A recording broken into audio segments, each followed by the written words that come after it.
She pulled into the driveway on a Sunday afternoon with a carry-on bag, a sun hat, and the kind of relaxed smile people wear when they think they've gotten away with something clean.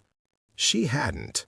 The divorce papers were already on the kitchen table, the attorney had already been paid, the joint account had already been restructured, and the version of our life she thought she was coming home to had already been quietly, methodically taken apart while she was gone. She just didn't know any of that yet. My name is Callum Dresch. I'm a structural engineer, and if there's one thing my job has taught me, it's this. By the time a building shows visible cracks on the outside, the real damage has already been happening on the inside for a long time. My marriage was no different. Before I take you back to how all of this started, tell me the time and where you're watching from. I always love seeing how far these stories travel. Consider liking and subscribing, but only if this one earns it. Now let me walk you back a bit. Nora and I had been married for 6 years when she announced the Maui trip. 6 years of what I genuinely believed was a functional, honest marriage. We weren't a fairy tale couple. We didn't finish each other's sentences or slow dance in the kitchen, but we were solid. Or so I thought. She worked as an events coordinator, which meant her schedule moved in waves. Quiet stretches followed by weeks where she was managing vendors, chasing deadlines, and coming home exhausted. My schedule wasn't much simpler. Structural engineering sounds like a desk job until a project hits a critical phase, and suddenly you're on site at 6 in the morning staring at load calculations and wondering why the contractor ignored the specs again. We were two busy people who trusted each other because we had no visible reason not to. The Maui trip was the 4th girls' trip in 8 months. The first 3 had registered as background noise, something I noted and moved on from. Nora had a close group of friends, women she'd known since before we met. Weekend trips weren't unusual. But the 4th one landed differently. Maybe it was the timing, maybe it was the way she announced it. Too casual, too smooth, like she'd rehearsed the sentence before she said it out loud. She mentioned Maui the way you mentioned picking up milk on the way home. Just a thing, just a plan, nothing to look at here. I remember standing in our kitchen holding a coffee mug and feeling something shift in my chest. Not anger, not even suspicion yet, just a quiet internal signal that a structural engineer would recognize immediately. Something had changed in the load-bearing wall, and I hadn't touched it. I smiled and told her it sounded like fun. She kissed me on the cheek, pulled out her phone, and started texting someone about flight details. I finished my coffee and said nothing, because the man who asks questions before he has answers almost never gets the truth. He just gets a better version of the lie. The thing about discovering your wife is lying to you is that you expect the moment of truth to feel significant. You imagine it arriving with weight, a confrontation, a found message, a tearful confession, something that announces itself. Mine arrived on a Tuesday morning beside a coffee machine, delivered by a 29-year-old colleague named Bridget, who had absolutely no idea what she was handing me. I'd been at the office reviewing load assessments for a bridge project when Bridget wandered over to refill her mug. She asked if I'd done anything interesting over the weekend. I told her my wife was away on a trip with friends. Bridget looked up and said, "Oh, that's funny. I saw Nora on Saturday." I kept my face completely still. I've spent years on job sites where one wrong reaction can set a crew into panic. Stillness is a professional skill. I asked where. Bridget said she'd been at a farmer's market about 40 minutes from our house, the one on Kellner Road, the big outdoor one that runs on weekends. She said she'd spotted Nora near the flower stalls with someone she didn't recognize, a man. She said they looked comfortable together, like people who knew each other well. Then she smiled, refilled her mug, and walked back to her desk. She said it the way people mention weather, conversationally, completely unaware that she had just quietly collapsed 8 months of my life into a single sentence. I sat back down at my desk and stared at my screen for a long time without seeing anything on it. Nora was supposed to be in Maui. She had shown me a screenshot of a boarding pass. She had texted me from what she said was the airport. She had sent a photo of a beach that I now realized could have come from anywhere, including the internet. I am a man who spends his professional life finding the exact point where something will fail under pressure, and I had just found it. I didn't call Nora that afternoon. I didn't text her. I answered her check-in message the same way I always did. Short, warm, easy. She sent a photo of what she claimed was a hotel balcony view. I told her it looked beautiful. It probably was beautiful. I just had no idea whose balcony it was. That night, I sat in my home office with the door closed and did what I always do when I need to understand a structure I can't see clearly yet.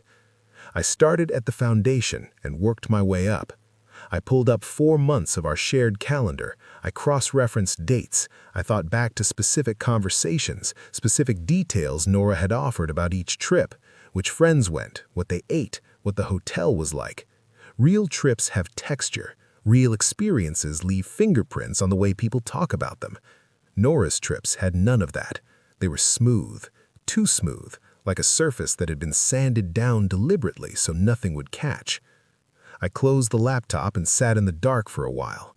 Then I picked up my phone and texted my brother, Theo. I just needed to say it out loud to someone before I started doing something about it, because once I started, I already knew I wasn't going to stop until I had everything. Theo called me back within 10 minutes, which told me he'd been waiting for this conversation longer than I had. That should have annoyed me. It did a little, but I filed it away for later because right then I needed information more than I needed to be irritated. I told him what Bridget had said. I told him about the calendar review, the texture problem with Nora's trip stories, the boarding pass screenshot that I was now fairly certain had been manufactured or borrowed. Theo listened without interrupting, which is not something he does naturally. Theo is the kind of man who finishes your sentences before you've decided where they're going. The fact that he stayed quiet told me he already had context I didn't. When I finished, he exhaled slowly and said he needed to tell me something he probably should have said 3 months ago.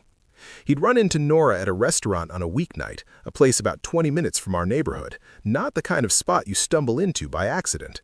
He said she was sitting across from a man he didn't recognize. He said the way they were sitting together wasn't alarming by itself, but it was close, the kind of close that makes you look twice. He said he'd convinced himself it was probably nothing, a work dinner, a client, something that had a reasonable explanation that wasn't the obvious one. He said he was sorry he hadn't told me. I told him I'd deal with that feeling later and asked him to describe the man. Tall, dark jacket, confident in the way men are when they're comfortable being looked at. Somewhere in his early 40s. Theo didn't have a name. I thanked him and got off the phone. Then I sat very still and did what structural engineers do when a project stops making sense. I went back to the original drawings. 6 years of marriage. I started reconstructing it honestly, not the version I'd been comfortable believing, but the actual version, with all its gaps and inconsistencies laid flat. The trips were the most obvious pattern, but they weren't the only one. There were evenings Nora had come home quieter than her day warranted, weekends where her phone stayed face down on the counter in a way that had never bothered me before because I'd never had a reason to notice it. I noticed everything now. I pulled out a legal pad. I still use paper when I need to think clearly, something my colleagues find deeply amusing, and I started writing down everything I knew for certain versus everything I had assumed. The assumed column was longer than I wanted it to be. Here's what I had confirmed.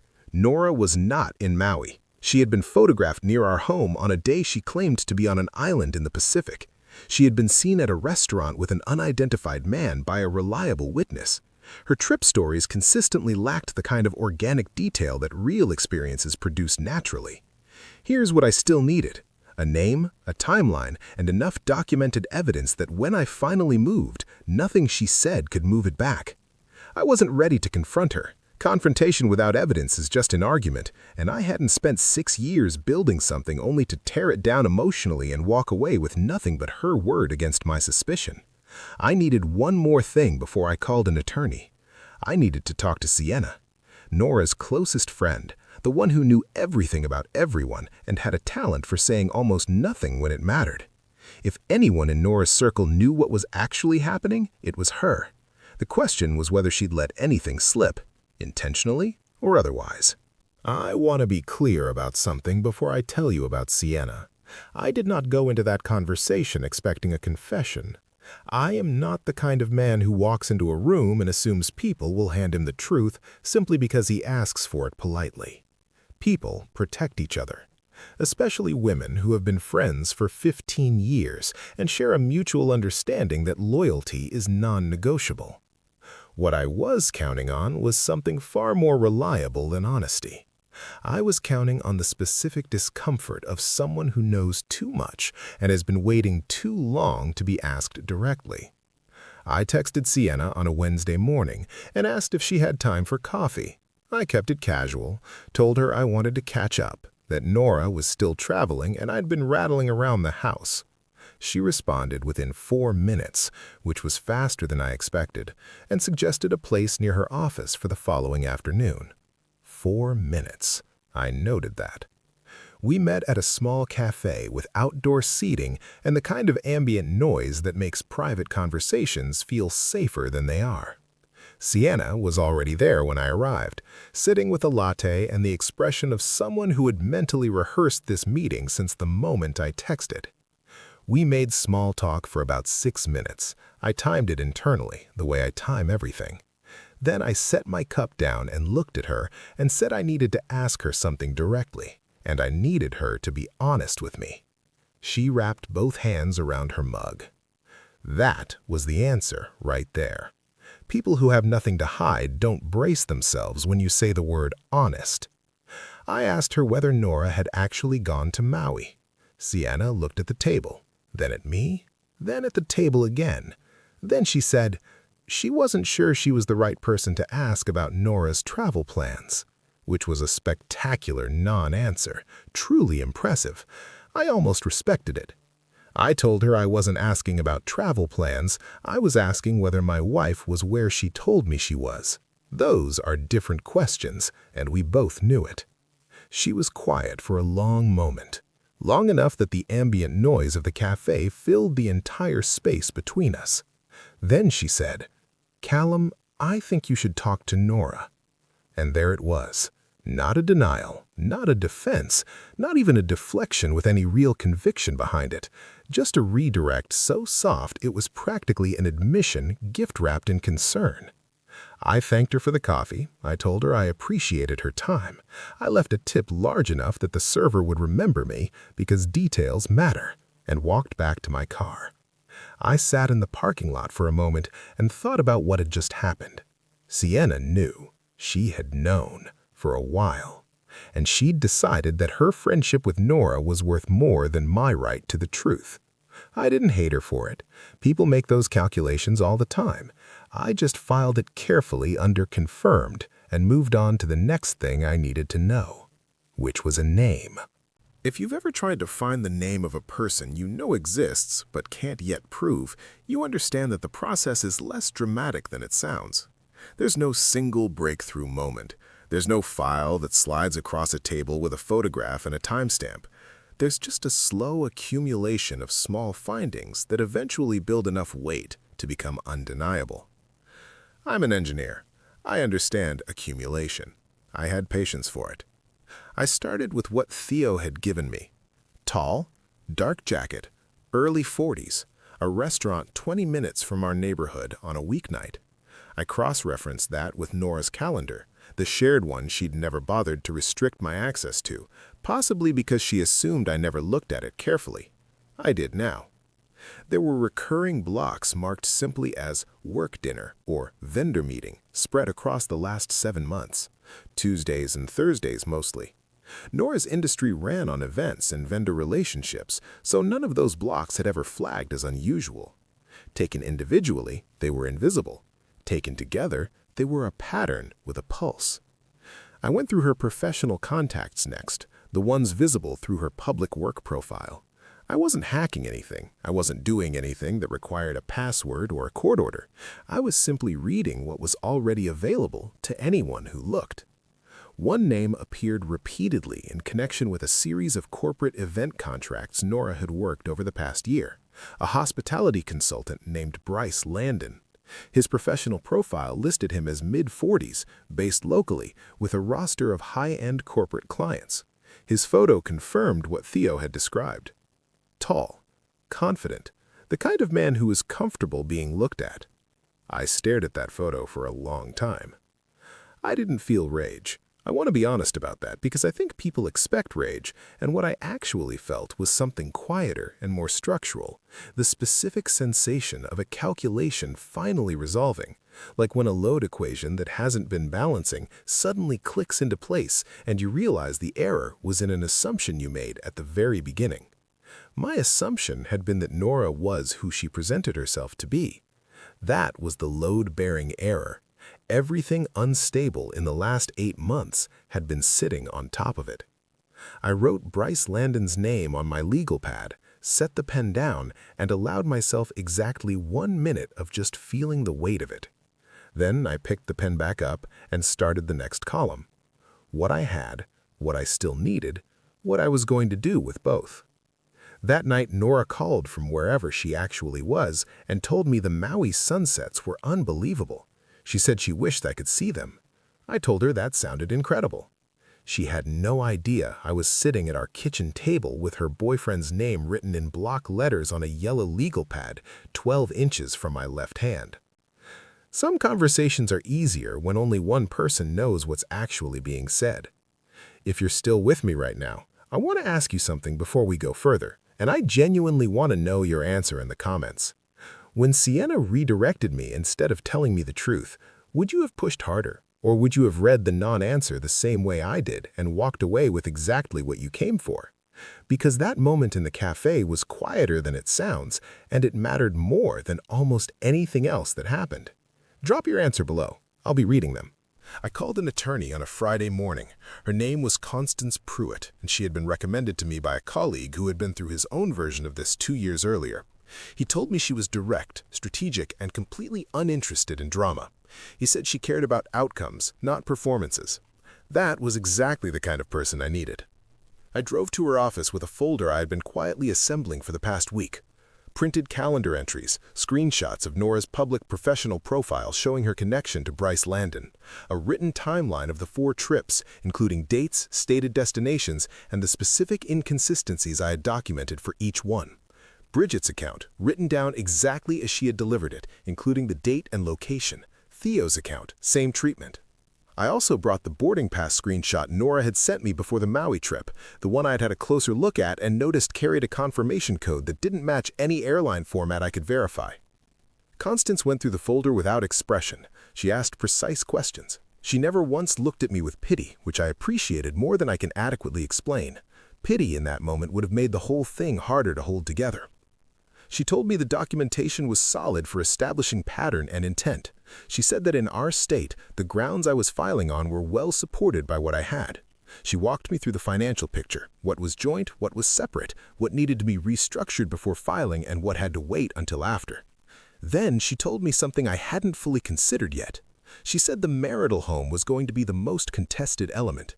We'd bought it 4 years into the marriage, both names on the deed, both incomes contributing to the mortgage.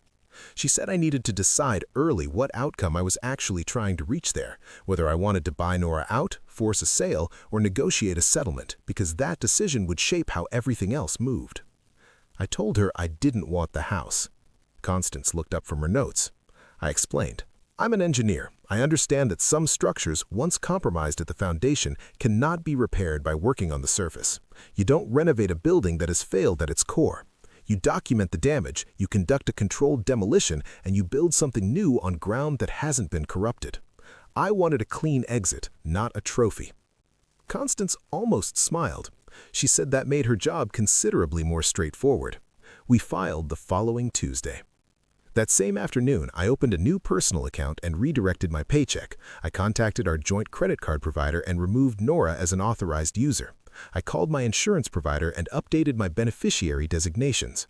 I was not angry while I did any of this. I was precise. There's a meaningful difference.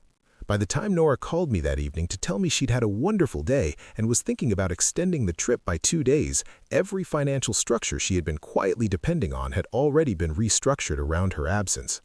I told her to enjoy every minute of it. I meant that with a sincerity that would have surprised her if she'd understood the context. If you're still with me right now, I want to ask you something before we go further, and I genuinely want to know your answer in the comments. When Sienna redirected me, instead of telling me the truth, would you have pushed harder? Or would you have read the non-answer the same way I did and walked away with exactly what you came for? Because that moment in the cafe was quieter than it sounds, and it mattered more than almost anything else that happened. Drop your answer below. I'll be reading them. There's a particular kind of stillness that settles over a house when you know something the other person living in it doesn't. It isn't peaceful. It isn't tense exactly. It's more like the specific quiet of a room where all the furniture is still in place, but the walls have already been sold to someone else. Nora came home from the Maui trip, or wherever she had actually been, on a Thursday evening.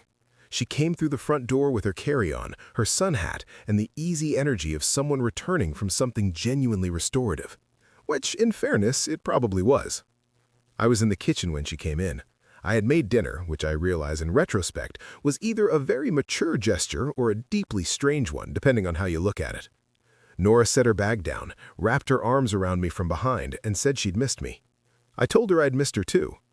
We sat down to eat, and she told me about Maui. Not the real version, obviously, the constructed version. She mentioned the hotel pool, a restaurant on the water, a sunset that she described with enough specific color language that I almost had to admire the preparation that had gone into it. She'd done her research. The details were better than they'd been on previous trips, more textured, more convincing. She had been practicing. I listened and nodded and asked the kinds of questions an interested husband asks. I told her the sunset photo she'd sent me looked incredible. She said the camera didn't do it justice. I thought about Bryce Landon and said nothing. Here is what I understood in that moment, sitting across from my wife while she described a vacation she never took. People who are skilled at deception don't fail because they run out of lies. They fail because they eventually run into someone who has stopped needing them to be honest. Once I stopped waiting for Nora to tell me the truth voluntarily, I stopped being vulnerable to the performance. I just became an audience member who already knew the ending. After dinner, she asked if anything had happened while she was away. I told her it had been a quiet week, work mostly, nothing dramatic. She nodded and carried her bag upstairs. The divorce papers were in a sealed envelope inside my home office, locked in the filing cabinet where I kept project documents. Constance had advised me to hold them until the process server could deliver them properly, clean, official, unambiguous. She said handing them to Nora personally could complicate things emotionally and legally in ways that weren't worth the satisfaction. She was right. I had not hired Constance Pruitt for her warmth. I had hired her because she understood that the most effective moves are often the ones that feel the least dramatic in the moment. So Nora unpacked upstairs while I cleaned up the kitchen. She came back down in comfortable clothes, poured herself a glass of water, and asked what I wanted to watch. We watched television together for 2 hours, like two people with absolutely nothing unresolved between them. I am still not entirely sure how I held that together. Professional composure, probably. Years of standing on job sites, watching things that should hold begin to shift, learning to keep your face steady, because the crew is always watching the engineer for a signal. I gave no signal. When she fell asleep on the couch, I turned the television off, covered her with the throw blanket she always used, and went to bed. I lay in the dark and thought about Constance's timeline. The process server was scheduled for the following week. The financial restructuring was done. The documentation was filed. Everything was in motion and invisible, the way the most important structural work always is, happening inside the walls where no one can see it until the moment it matters. I closed my eyes and slept better than I had in months. 5 days after Nora came home from Maui, she announced another trip. I want you to sit with that for a second. 5 days. She brought it up over breakfast on a Tuesday morning with the same casual delivery she always used. Not quite rehearsed enough to sound natural, not quite spontaneous enough to sound unconsidered. She said a few of the girls wanted to do a long weekend somewhere warm. She said it would probably be in about 3 weeks. She said she hoped that worked with my schedule. I looked at her across the breakfast table and thought about several things simultaneously. I thought about the fact that the process server was scheduled for Thursday of that same week, 2 days away. I thought about the financial accounts she no longer had access to, the credit cards that would decline if she tried to use them, the insurance policies that now listed someone other than her name. I thought about Constance's voice on the phone that morning, calm and precise, telling me everything was aligned and ready. And then I thought about what it must feel like to be so confident in a lie that you start planning the next one before the current one has even had time to settle. I told her it sounded like fun. I told her to send me the dates when she had them. She smiled and looked back down at her phone. I finished my coffee, rinsed my mug, and left for work. In the car, I called Constance to confirm Thursday's timeline. She confirmed it. She reminded me to be somewhere other than the house when the process server arrived, not out of legal necessity, but because she said that first moment of delivery tends to go better without the filing spouse present. I told her I had a site visit scheduled that afternoon. She said that would work perfectly. I want to pause here and tell you something, because if you've been watching this unfold and wondering when the weight of it finally became too much to carry quietly, it was that breakfast. Not Bridget's comment at the water cooler, not Theo's confession, not even the moment I wrote Bryce Landon's name on a legal pad.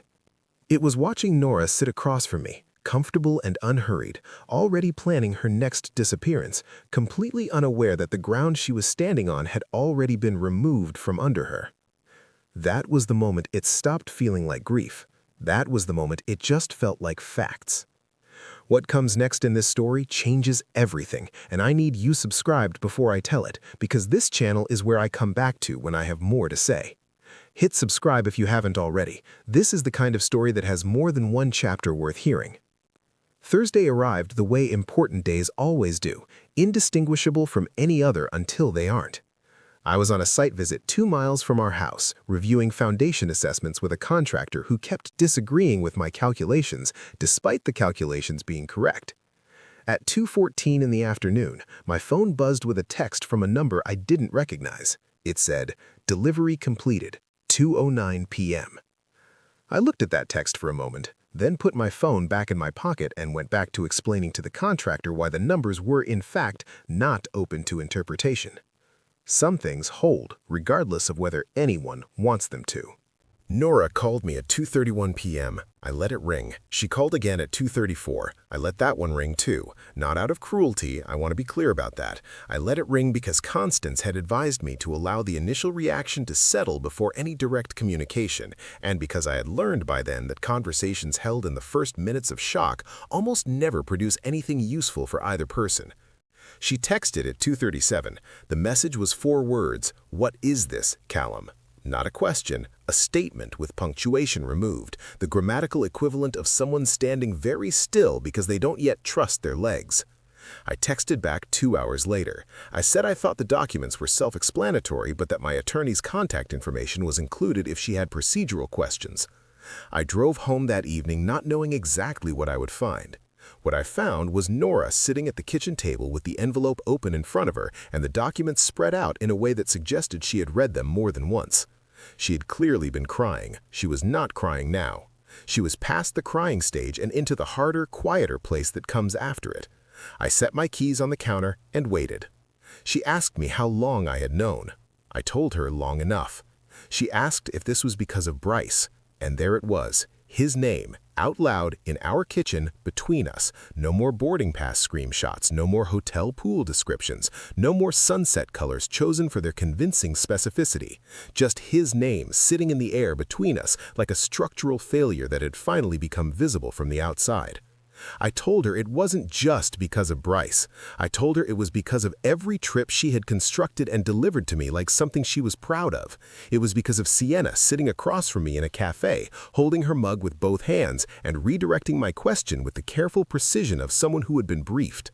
It was because of a boarding pass with a confirmation code that didn't match any airline format I had ever seen, which, and I want to be clear, I verified because I am thorough by nature and apparently by necessity. She said she could explain. I told her the explaining window had been open 8 months and she had used that time to book more trips. She looked at the table. Then she said something I hadn't expected. She said she had been going to end it with Bryce. She said the Maui trip was supposed to be the last one. She said she had been trying to figure out how to come back to our marriage without me ever having to know. I stood very still for a moment. Because here's the thing about that particular argument, and I say this without anger, just with the clarity that comes from having had weeks to think while someone else was busy not thinking at all. The plan to come back without me knowing assumed that what I didn't know couldn't hurt me, but I had already been hurt, quietly, structurally at the foundation level for 8 months. The only difference between her plan and mine was that hers required my continued ignorance and mine didn't require anything from her at all. I told her that. She didn't have an answer for it. I picked up my keys and told her Constance's number was on the top page of the documents and that she should get her own attorney as soon as possible. I told her I'd be staying at Theo's for the next few weeks while the initial paperwork moved through. She asked if there was anything she could say that would change this.